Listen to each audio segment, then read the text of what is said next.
Hello everyone, welcome to my learning channel.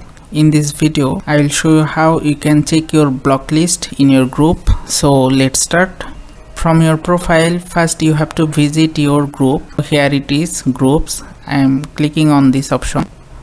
And then you have to select your group. This is my group. Okay. And now click on this total member option. Just click on this and close it, and you will see this option people, and under this option you will find a drop down list. Click on this all status and scroll down to find this option banned.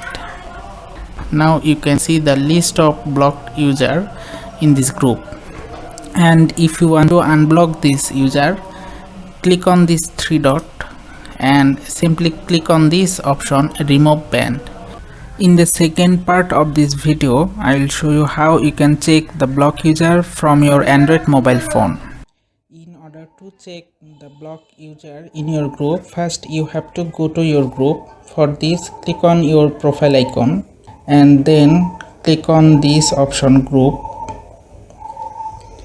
and then select the group. In my case, this is my group Explore RSNJS tutorial.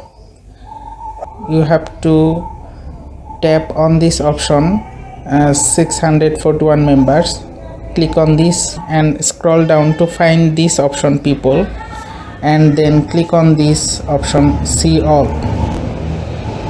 Now you will see this option blocked. In order to check your block list in your group, simply click on this option blocked. This is the person that I blocked from my group, and from here you can easily see your block list. If you want to unblock this user, click on the name of this user and you will see the option unban member. So that's it. Hope you find this one helpful.